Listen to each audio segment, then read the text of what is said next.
siapa, Bu? Nggak tahu, Pak. Kok malam-malam ada yang nyinden? Ampun, ampun, ampun, ampun.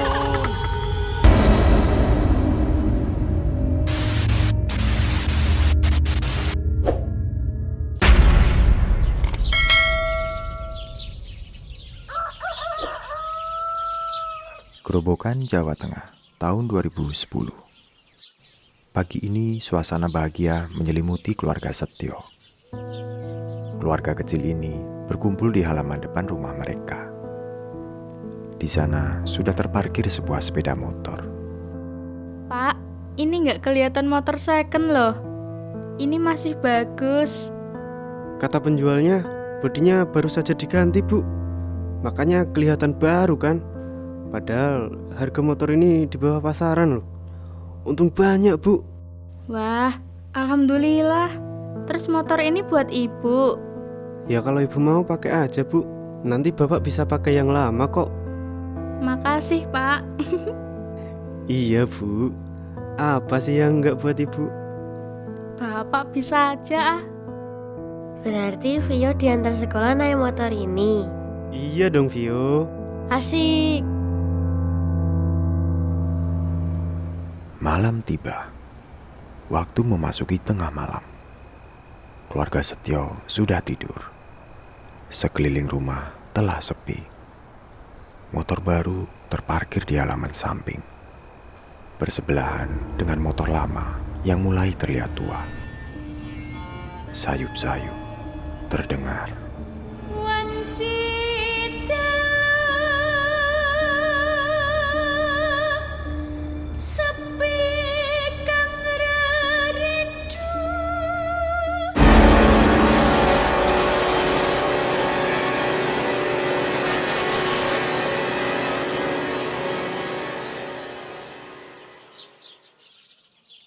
Pagi datang. Setelah Setio dan Vio bersiap, Setio memanasi dulu sepeda motornya sebelum berangkat. Loh, kenapa ini? Kenapa, Pak? Ini loh, motornya nggak bisa nyala. Padahal kemarin masih bisa kan, Bu? Oh, kalau begitu pakai motor yang baru saja, Pak. Ya udah kalau gitu. Ayo, Vio. Asik naik motor baru. Assalamualaikum. Waalaikumsalam.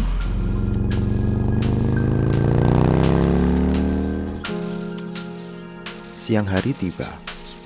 Sudah waktunya Lina menjemput Vio dari sekolah. Dengan ragu, Lina mencoba menyalakan motor lama. Loh, kok sekarang bisa ya? Aneh. Setelah memastikan motor menyala stabil, Lina bergegas menjemput Vio.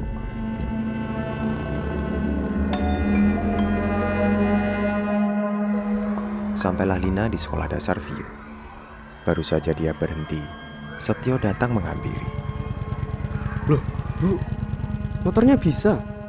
Bisa, Pak. Tadi ibu coba starter, ternyata bisa. Kalau begitu ibu pakai motor baru saja. Bapak biar bawa motor lama ini ke bengkel. Siapa tahu ada yang perlu diservis. Iya, Pak. Setelah berganti motor, Setio segera melaju ke bengkel langganannya. Setelah sampai di bengkel langganan, motor Setio langsung diperiksa oleh montir. Tidak lama menunggu, montir memberitahu bahwa motornya baik-baik saja. Setio semakin penasaran karena tidak mendapatkan penyebab motornya mogok. Setelah membayar biaya servis, Setio kemudian kembali ke kantor. Sore tiba. Menjelang maghrib, Setio sampai ke rumah. Setio memarkir sepeda motor lama di sebelah sepeda motor baru yang masih ada di halaman depan. Setelah itu, Setio masuk ke dalam rumah. Assalamualaikum. Waalaikumsalam. Vio mana, Bu? Tuh lagi main. Paling bentar lagi pulang. Sudah malam, Bu. Jangan boleh main kalau sudah maghrib. Iya, Pak. Nanti Ibu kasih tahu. Terus, tadi motornya gimana, Pak? Apa ada yang rusak? Gak ada yang rusak katanya. Padahal semalam gak hujan kan? Enggak kok, Pak. Lah itu yang aneh. Ya sudah, gak usah dipikirkan Bu. Semoga besok gak terulang lagi. Iya, Pak. Loh, Vio Bu. Setio dan Lina ke ruang tamu. Di sana mereka melihat Vio sedang meringkuk ketakutan di depan teras. Loh, Nak, kenapa Nak? Itu Pak, tadi ada perempuan di atas motor. Setio dan Lina terkejut. Mereka langsung melihat ke arah motor. Di sana tidak ada siapa-siapa. Setio berdiri lalu melangkah ke halaman. Dia memandang sekitar lebih teliti, mencari perempuan yang dimaksud Vio. Namun tetap tidak ada siapa-siapa. Bu, Vio takut Bu. Sudah, nggak apa-apa. Makanya kalau main jangan sampai maghrib. Iya Bu. Ayo masuk, sebentar lagi buka puasa. Ayo. Vio mengangguk lalu mengikuti Lina masuk ke dalam rumah. Dengan masih penasaran, Setio kemudian memindahkan motor ke halaman samping rumah. Malam tiba. Semua sudah istirahat, tidur di kamar masing-masing. Namun tepat tengah malam, terdengar suara seorang perempuan sedang bersenandung.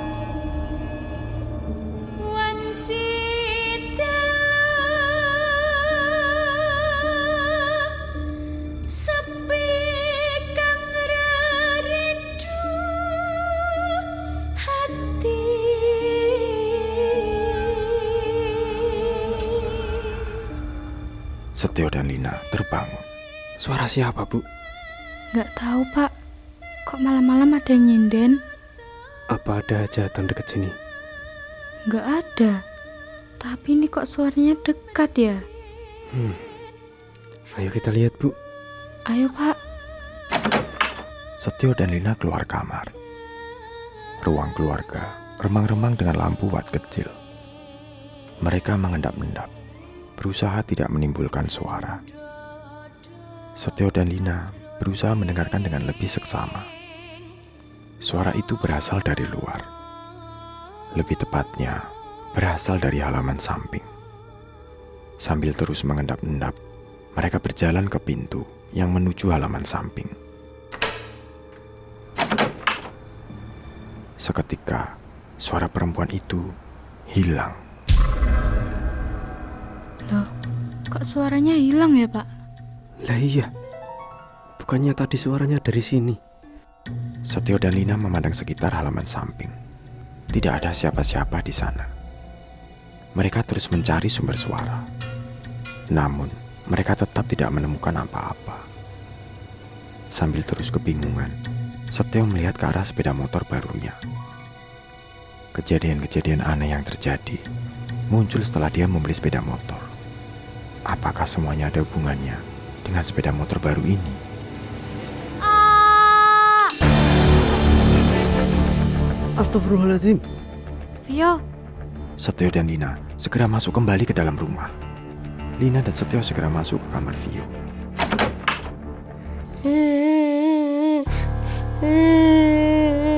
Vio, kenapa nak?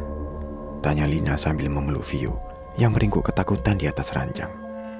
Tadi ada perempuan duduk di sini, Bu. Jelas Vio sambil menunjuk sisi ranjang yang dekat dengan jendela. Perempuan. Penampilannya seperti apa Nak? Dia pakai baju merah kayak baju ibu waktu kondangan. Oh, pakai kebaya. Vio mengangguk sambil mengusap air matanya. Lah terus, kenapa Vio nangis Nak? Wajahnya penuh darah.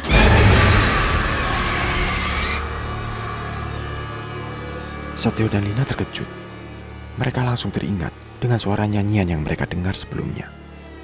Jangan-jangan orangnya sama, Pak. Iya Bu, sepertinya begitu.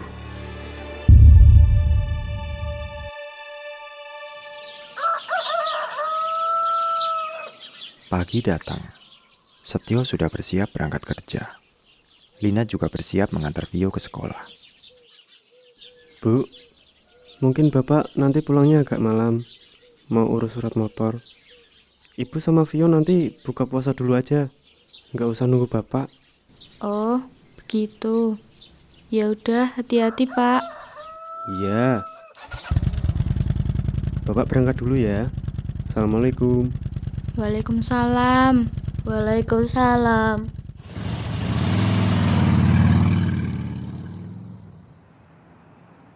Sore tiba. Sepulang dari kantor, Setio langsung menuju ke showroom motor bekas, tempat dia membeli sepeda motor barunya. Di sana Setio melihat penjual hendak menutup rolling door. Assalamualaikum, Mas Warto. Waalaikumsalam. Oh, Mas Setio. Ada apa, Mas? Ini loh, suratnya kan belum beres, Mas. Setio menunjuk ke sepeda motor yang dinaikinya. Melihat motor itu, seketika raut muka Warto memucat. Jadi kapan mau diurus, Mas? Waduh, gimana ya? Loh, emangnya kenapa, Mas? Kita ke dalam aja yuk. Ayo, Mas, ayo. Setio lalu turun dari motor, mengikuti Warto kembali ke dalam toko. Warto lalu mempersilahkan Setio duduk di kursi tamu. Wajahnya masih tampak tegang. Maaf, Mas. Di rumah sampean akhir-akhir ini ada kejadian aneh nggak, Mas? Iya, Mas. Kayaknya semenjak motor itu di rumah, mulai muncul kejadian aneh. Misalnya gimana, Mas? Misalnya, pernah motorku yang lain nggak mau nyala kalau di dekat motor ini. Tapi setelah diperiksa ke bengkel, nggak ada apa-apa. Nah, itu, Mas.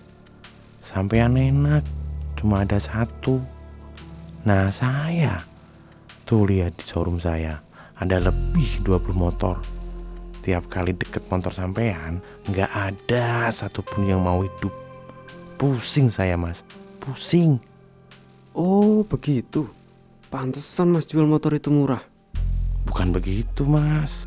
Sebenarnya saya juga nggak mau jual motor itu murah. Masih bagus, sayang. Tapi mau gimana lagi? Saya udah capek. Tiap hari ada aja gangguannya. Waduh. Berarti Mas Warto menjebak saya dong. Maaf, Mas, saya nggak ada niat kayak gitu. Saya kan udah nawarin motor yang lain, tapi sampean tetap kekeh milih motor itu, iya kan? Setio mengingat kembali saat dia membeli motor itu. Memang Warto tidak pernah memaksanya. Semua adalah pilihan Setio sendiri, karena harganya yang murah dengan kondisi seperti baru. Ya sudah, Mas. Yang penting surat-suratnya bagaimana? Setio mengeluarkan surat-surat sepeda motor yang disimpan di dalam tas kerja. Motor ini atas nama Ningsih Wulandari kan? Gini, Mas, kemarin pas saya mengantar pembayarannya, yang nerima itu ayahnya. Loh, yang punya motor ini kemana? Gini saja, Mas, saya ajak Mas ke sana biar jelas semuanya. Baik, Mas Warto. Sekalian buka puasa di luar ya. Siap. Ayo, Mas. Mereka berangkat dengan motor masing-masing.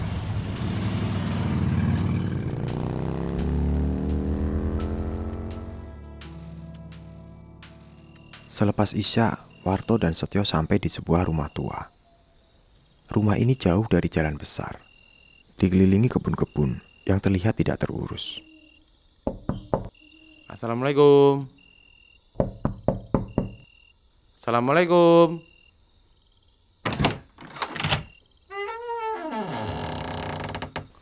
Waalaikumsalam.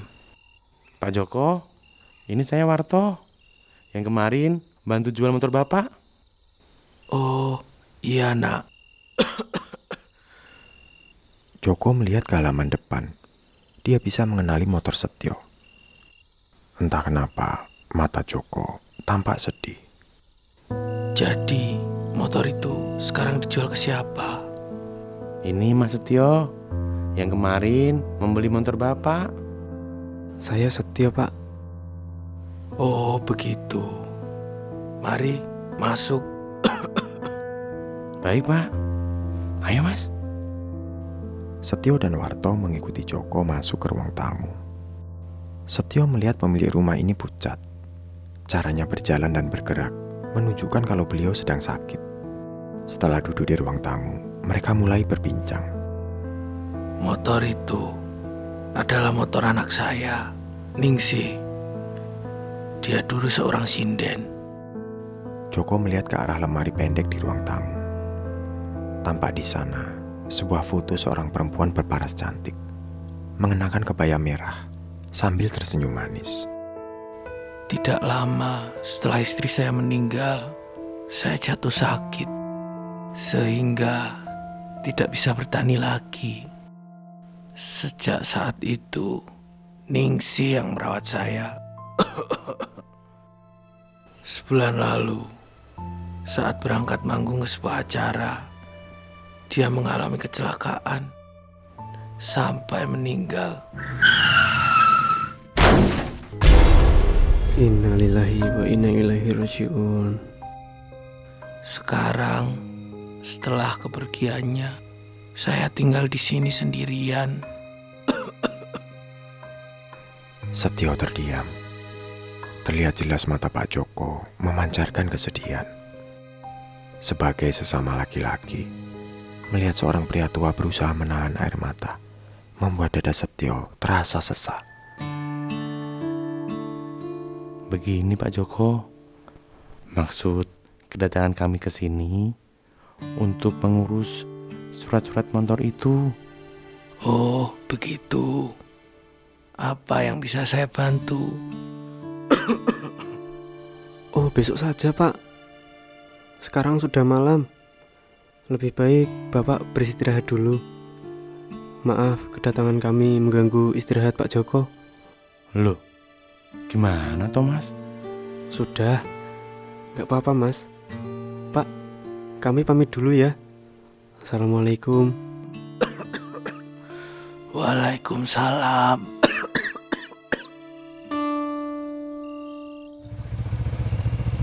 Kedua motor berhenti di perempatan jalan yang sepi. Jadi bagaimana, Mas?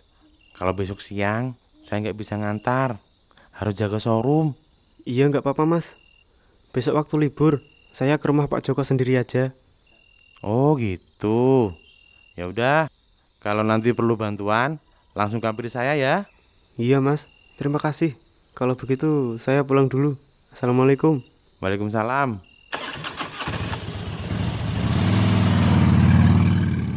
Setio melajukan sepeda motor ke jalan sebelah kanan.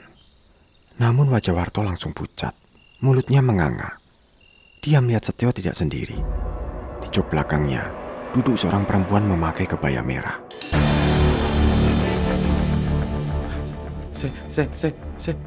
Setan! Setan! Warto langsung menarik gas motor dalam-dalam, melesat ke jalan sebelah kiri. Setio sampai kembali ke rumah. Setelah bersih-bersih, Setio beristirahat di kamar bersama Lina. Setio menceritakan pertemuannya dengan Joko, ayah pemilik motor. Kasihan Pak Joko. Sekarang hidup sendiri ya, Pak. Kayaknya begitu, Bu. Lalu, urusan motor bagaimana? Belum tahu, Bu. Bapak juga bingung. Sepertinya motor itu sangat berharga buat Pak Joko. Terus, gangguan-gangguan ini bagaimana? Ibu takut, Pak. Vio juga nggak berani main di luar. Sementara kita kirim doa kepada almarhumah saja, Bu. Nanti waktu Bapak libur, kita ke rumah Pak Joko. Siapa tahu di sana ada petunjuk. Baik, Pak. Bismillah.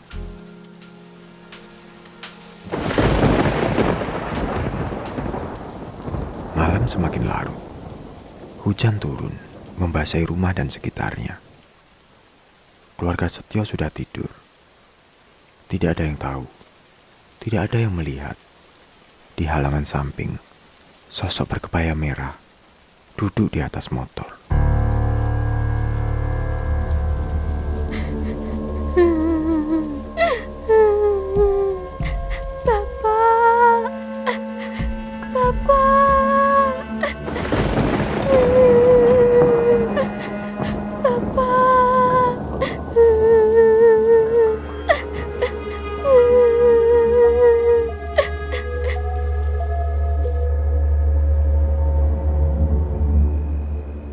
Setelah sahur dan sholat subuh, Setio dan Lina rajin mengirim doa kepada almarhumah. Kemudian setelah berbuka puasa, mereka juga mengirimkan doa. Sejak saat itu, gangguan demi gangguan tidak muncul lagi di rumah mereka. Vio yang sering ketakutan, sekarang tampak ceria kembali. Sesuai rencana, Setio dan Lina mengunjungi Joko. Di sana, mereka melihat Joko masih sakit. Dengan sabar, Setio dan Lina mendengarkan cerita Joko. Saat itu, tahlilan sampai hari ke-7 dibantu oleh tetangga sekitar. Namun, untuk tahlilan 40 hari, Bapak memang belum ada biaya.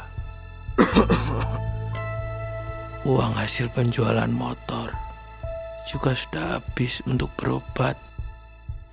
Setio dan Lina terenyuh mendengar cerita Joko. Melihat kebunnya yang luas dan tidak terawat, menunjukkan bahwa keluarga Joko dulu cukup berada. Namun karena musibah demi musibah datang, membuat keluarga ini jatuh terpuruk. Waktu itu, Bapak menjual motor di bawah harga untuk kami. Kalau diizinkan, kami ingin sekali membantu Bapak membiayai tahlilan 40 harinya Mbak Ningsih. Betul, Pak. Insya Allah kami bantu. Joko terkejut mendengarnya. Tidak menyangka kedua orang di depannya memiliki niat baik kepada Ningsih. Tanpa sadar, air mata Joko mulai berlinang. Terima kasih Mas Setio. Terima kasih Mbak Lina. Iya, Pak. Sama-sama. Pak Joko juga harus sehat kembali. Kalau ada hal lain yang bisa kami bantu, Pak Joko bisa sampaikan ke kami. Insya Allah, kami akan upayakan membantu. Iya Mas. Terima kasih Mas. Terima kasih Mbak.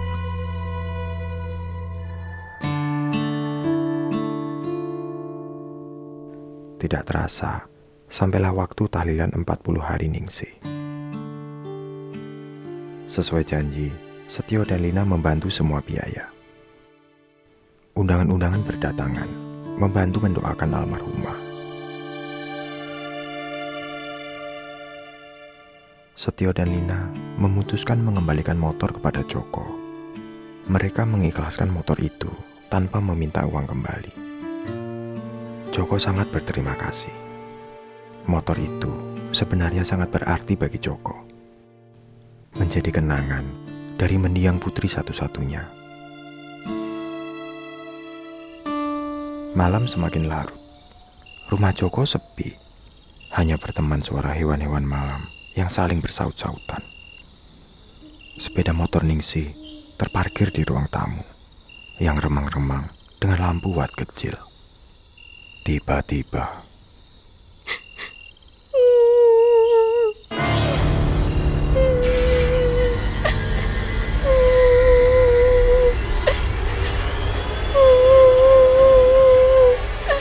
perlahan pintu kamar Joko terbuka. Sinar lampu dari arah luar membuat Joko terbangun dari tidurnya. Siapa? Siapa di situ? Perempuan berkebaya merah melangkah masuk. Wajahnya pucat, matanya hitam, melotot tajam. Bibirnya menyeringai, menunjukkan gigi runcing yang menghitam. Sekarang giliran kamu yang aku ambil. Ampun, ampun, ampun, ampun.